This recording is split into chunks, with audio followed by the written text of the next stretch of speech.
안녕하세요. 놀이바둑교사 길혜정입니다. 안녕하세요. 네, 오늘 여러분들과 함께 교육할 영상은요, 9호 2단계입니다. 9호 2단계에서는 이제 단수의 기술에 대해서 배울 건데요. 일선 방향으로 단수, 죽음선으로 몰아요.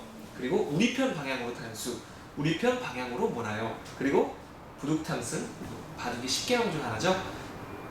네, 바둑에서 배울 수 있는 이야기에 대해서 한번 또 배우는 시간을 갖겠습니다. 일선 방향으로 단수, 죽음선으로 몰아요. 우리 죽음선은 어디라 그랬죠? 하면서 또 죽음선, 일선이요? 이 선은 뭐였죠? 패망선이요? 하면서 또 선에 대해서 이야기를 나눠보시면 좋을 것 같고요. 우리 흑돌이 웃고 있네? 그리고 백돌은 어떻게 하고 있죠? 울고 있어요. 흑돌이 뭐라고 하고 있죠? 일선 방향으로 단수치기! 하면서 딱 멋있게 단수를 치고 있습니다. 하얀돌이 왜 울고 있을까? 우리 그림에 대해서 한번 이야기 나눠보는 겁니다. 어느 쪽으로 볼까요? 그림을 보고 선생님과 함께 이야기를 나누어 보아요. 이 파란 옷 입은 아이가 뭐라고 하고 있죠? 넓은 쪽으로 도망가면 내가 잡기 힘들어지잖아. 우리 친구들하고 선생님이 좀 이번에 고생을 좀 해주셔야 됩니다. 아이들하고 유치원 내에서 잡아보시는 거예요. 아이들을 직접. 근데 일부러 넓은 방향 쪽으로 한번 잡아보시고요. 그 다음 밑에 보시면 갈 곳이 없지! 다 잡아버릴 테다! 하면서 아이들을 진짜 목숨 걸고 구석으로 한번 몰아주셔야 돼요. 그럼 아이들이 잡힐 겁니다. 물론 막 빠져나가려고 막 발버둥 치는 애들이 많을 겁니다. 하지만 선생님이 이번에는 목숨 걸고 한번 잡아주셔야 돼요. 그래야지 아이들이 물론 그렇게 안 해도 다 이해는 하겠지만 더 이해를 빨리 돕기 위해서는 선생님들 한번 진짜 확 몰아주셔야 돼요. 그래서 보시면은 여자애가 뭐라고 그러죠? 막혔잖아. 남자애는 도망갈 곳이 없네. 하지만 초록아이는 지금 굉장히 뿌듯해하고 있죠. 네. 일선으로 몰면 좋다는 거를 아이들에게 감각적으로 표현해 주시는 겁니다. 체험을 통해서. 몇 마리일까요? 바닥으로 몰아서 잡은 바닷속 친구들을 세어보고 적어보아요. 아이들이 이미 숫자에 대한 개념이 많이 잡혀있기 때문에 이 문어나 꽃게를 세는 건 쉽습니다. 그래서 아이들에게 선생님이 인지시켜 주셔야 될 거는 요 밑에 모래 쪽으로, 바닥 쪽으로 못나는 것에 대해서 명심해 주셔야 돼요. 그래서 갇혔는데 여기 있는 사람은 없지만 일선 방향 쪽으로 몰았기 때문에 이 아이들은 갇혔고 그 갇힌 아이들은 몇 마리일까? 라고 알려주시는 겁니다. 아셨죠? 일선 방향으로 단수 쳐요. 선의 이름 노래를 불러보고 하트 모양 표시가 되어 있는 백도를 일선으로 몰 수 있는 방법을 찾아보는 겁니다. 일선으로 노래 다 아시죠? 일선은 죽음선 두지를 말아요. 그거 부르시면서 한번 불러보시고 한번 이야기를 나눠보시면 좋을 것 같습니다. 흑돌 할아버지가 나왔네요? 우는 표시가 되어 있는 흑돌처럼 일선에 두면 하트 표시가 되어 있는 백돌이 이 손으로 달아날 수가 있어요. 그럼 이거 잡을 수 있어요? 없어요? 없죠. 왜 그럴까요? 활로가 원래 이게 없으면 하나인데 여기로 도망가서 하나, 둘, 세 개가 돼버렸어요. 밑에 그림을 다시 볼까요? 웃고 있는 흑돌이 하트 표시되어 있는 백돌을 일선으로 몰 수 있어요.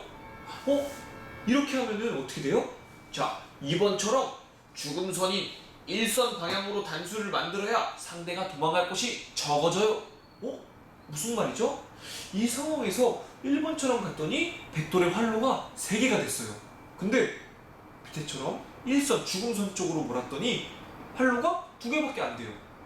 친구들, 활로가 2개 있는 게 좋아요? 3개 있는 게 좋아요?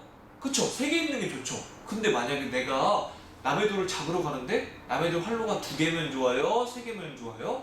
그렇죠. 잡을 때는 상대방 활로가 적을수록 좋은 거죠? 그래서 일선으로 모는 거예요. 라고 설명해 주시면 좋습니다.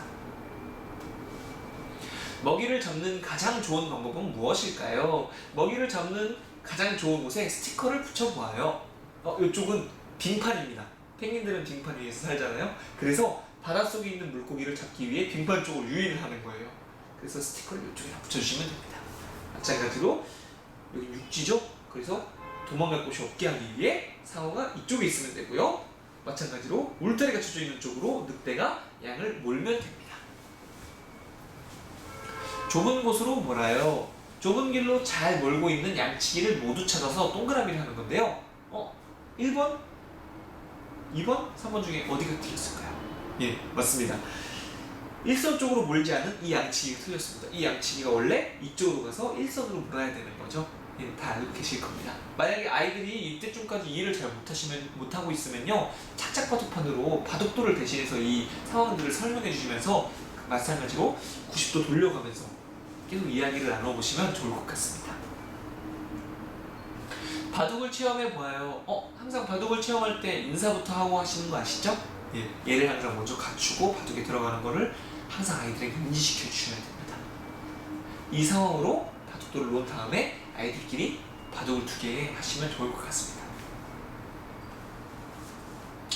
우리 편 방향으로 단수. 우리 편 방향으로 몰아요. 우리 편 방향으로 몰아서 활로도 적게 하고 확실히 잡을 수 있는 그런 기술 중에 하나인데요. 여기 보니까 하얀 돌이 울고 있네. 공돌 친구가 윙크를 하고 있고 이 공돌 친구도 웃고 있어요. 뭐라고 하고 있을까요? 하트 표시되어 있는 흑돌 친구가 있으니까 우리 편 방향으로 단수치기 하면서 이 친구의 활로도 하나로 적어줬고 하얀 돌이 도망가다 하더라도 검돌이 여기다 두면 2점을 잡아먹을 수 있어요. 아이들하고 이 그림에 대해서 한번 이야기를 나누면서 그럼 만약 흑돌이 이쪽으로 되면 이 하얀 돌은 어떻게 될까에 대해서 이야기 나눠보시면 좋을 것 같습니다. 친구와 함께하면 든든해요. 1번과 2번 그림 중에 어떤 것이 좋은 그림인지 함께 이야기 나눠보시면 좋을 것 같습니다. 어느 쪽으로 몰아야 할까요? 동물을 잡으려면 어느 쪽으로 몰아야 하는지 스티커를 붙여보는 건데요. 같이 협동하고 우리 편 쪽으로 몰아서 단수 친다는 것을 형상화한 그림들이니까요. 잘 설명해 주시면 좋을 것 같습니다. 우리 편 방향으로 단수 쳐서 잡아보아요. 1번과 2번 중에서 백돌을 잡으려면 어디에 두어야 좋을지 스티커를 붙여보는 건데요. 예시 모양입니다. 선생님들 다 눈치채셨나요? 예, 맞습니다. 우리 편이 있는 2번 쪽으로 단수를 치셔야 돼요. 왜 그런지 이제 1번과 2번 그림에 흑돌 할아버지가 설명을 해주시네요. 만약에 이쪽에 두게 되면 친구끼리 충돌하고 백돌이 웃으면서 도망을 가요. 그리고 활로가 또 3개가 됐습니다. 자, 2번 그림을 볼까요? 하트 흑돌을 도와서 백돌을 잡을 수가 있어요. 여기 손이 보이네요. 백돌이 도망갈 곳이 없다는 얘기죠. 자, 흑돌 할아버지가 마지막으로 하트 표시가 되어 있는 흑돌 친구가 있기 때문에 우리 편으로 단수 치면 상대방 돌을 더 쉽게 잡을 수 있어요. 아이들과 같이 또 이야기를 나눠보시면 좋을 것 같습니다. 먹이를 잡으려면 어디로 가야 할까요? 먹이를 잡으려면 어디로 가야 하는지 스티커를 붙여보는 겁니다. 물개가 어디로 가야 하지? 아이들과 먼저 이야기를 나누시는 거예요. 거미가 이 라비 2마리를 잡으려면 어디로 가야 되지? 그래서 이야기를 나눠보시고 정답을 맞춰주시면 좋을 것 같습니다. 우리 편 방향으로 단수 쳐보아요.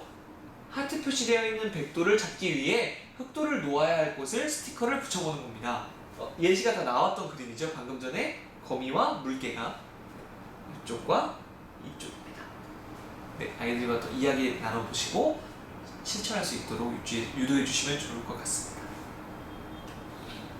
바둑을 체험해 보아요. 친구와 함께 백돌을 잡을 수 있는 자리에 흑돌을 놓아 보아요.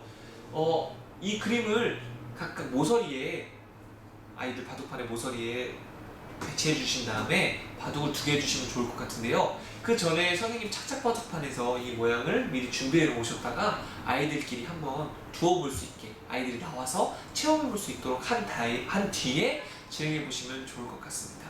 물론 아이들끼리 안전바둑판에서 둘 때 인사하는 거 절대 잊지 마시고요. 네, 다음은 부둑 탐승. 욕심을 부리면 안 돼요. 선생님들께서 이제 아이들이랑 이야기를 많이 해야 되는 차시 중에 하나입니다. 이기려고만 하면 질 수도 있어요. 그림을 보고 선생님과 이야기를 나누어 보아요. 빨리빨리 우리가 더 빨리 해야 돼 라고 한 팀과 차근차근 차분히 하자 라고 했던 친구들의 결과가 어떻게 되는지에 대해서 이야기를 나누어 보는 겁니다. 지나치게 욕심을 부리면 안 돼요. 흥부놀부 이야기를 듣고 놀부의 박 속에 스티커를 붙여보아요. 흥부놀부 이야기 선생님들께서 해주시고요. 이 박에 아마 도깨비 스티커를 붙여주시면 될 것 같습니다. 부둑탐승에 대해 알아보아요. 혹부리 영감 이야기를 듣고 한자를 따라 써보는 겁니다. 풍경감 이야기 해주시고요. 한자를 따라 쓰시면 되는데요. 바둑에는 엄청 좋은 명언들이 많아요. 여러분들 다 미생도 보셨고 바둑에 대한 어떤 뭐 격언 같은 것도 이번 이세돌 알파고 대국을 통해서 많이 들어보셨을 텐데요. 그런 격언들을 선생님들이 조금만 공부하셔서 비슷한 이야기들을 갖고 오셔서 아이들과 이야기를 나눠보는 것도 좋을 것 같아요. 뭐 가끔 바둑이 선생님 스스로한테도 너무 어려운 차시거나 혹은 좀 쉬어가고 싶은 차시가 있으시다면 그런 이야기들을 아이들에게 들려주면서 바둑에 대한 더 좋은 인지를 아이들에게 시켜주시면 좋을 것 같다는 생각이 듭니다. 욕심을 부리다 실수한 건영이에게 어떤 일이 있었는지 이야기를 해보는 겁니다. 그림 일기를 먼저 한번 읽어주시고요. 뒤에 보시면 건영이의 욕심 때문에 일어나는 상황들을 스티커로 붙여보는 겁니다. 네, 그럼 세 군데 붙여보시면 될 것 같습니다. 마음 다스리기 놀이를 해봐요. 욕심을 부리면 지는 놀이를 친구와 함께 해보아요. 저희 나이 때 이제 선생님들은 다 아시겠지만 오줌 싸개 놀이랑 같은 겁니다. 예, 여기 보시면 검은 돌, 백돌을 해서 빨대를 꽂아가지고요. 깃대를 꽂은 다음에 많이 가져가면 이게 쓰러지게 되잖아요. 예, 그래서 조금씩 가져가면서 쓰러지게 된 사람이 욕심을 부리게 되는, 그래서 마음을 다스리지 못하게 된 그런 놀이입니다. 근데 지금 저희가 갖고 있는 선생님들이 가지고 계신 그 플라스틱 바둑돌은요, 이 땅바닥에서 뭉쳐지지가 않아요. 그래서 일회용 접시나 아니면 뭐 집에 있는 접시나 유치원 내에 있는 접시를 하나 빌리셔가지고요, 그 위에 쌓으신 뒤에 나무 막대기나 혹은 빨대를 꽂으시면요, 아마 게임을 원활하게 진행하실 수 있을 겁니다. 바둑 활동하기, 빈칸에 맞는 스티커를 붙여보고 친구들과 큰 소리로 읽어보아요. 네, 보시면은 상대방을 1선 어디죠? 죽음선으로 몰아요. 상대방을 2선 해방선으로 두면 우로 2개 해요 하면서 같이 외쳐보시면서 큰 소리를 읽어보시면 좋을 것 같습니다. 스티커도 붙여보시고요. 바둑 활동하기, 백돌을 1선으로 몰기 위해 흑돌을 놓아야 할 곳에 스티커를 붙여보는 겁니다. 네, 지금 화살표까지 친절하게 다 돼 있기 때문에 아마 아이들이 쉽게 이해할 수 있을 겁니다. 이 방향 쪽으로 모으는 단수를 진행하시면 됩니다. 바둑 활동하기, 보기 속 욕심쟁이 어린이를 찾아 동그라미를 하는 건데요. 여기 보시면 바둑돌 2개를 짚고 있는 친구, 바둑돌을 여러 개 이렇게 모으고 있는 욕심쟁이 친구 2명을 찾아서 동그라미를 치게 해주시면 좋을 것 같습니다. 이기려는 욕심을 버리고 친구와 사이좋게 바둑을 두어 보아요. 네, 항상 인사하고, 부둑 탐승에 대한 이야기입니다. 항상 인사하고 친구가 졌을 때 격려해주고 이겼을 때 축하해줄 수 있는, 그리고 이기려고 하지 말고 정말 친구와 바둑을 즐겁게 돌 수 있는, 우리가 놀이바둑이잖아요. 그런 걸 항상 지향해주시면 좋을 것 같습니다. 네, 이것은 퀴즈인데요. 틀린 그림 찾기니까요. 뭐 집에 가서 하게 할 수도 있고 같이 시간이 남으셨으면 선생님과 같이 하면 좋을 것 같습니다. 네, 마찬가지로 틀린 그림 찾기입니다. 감사합니다.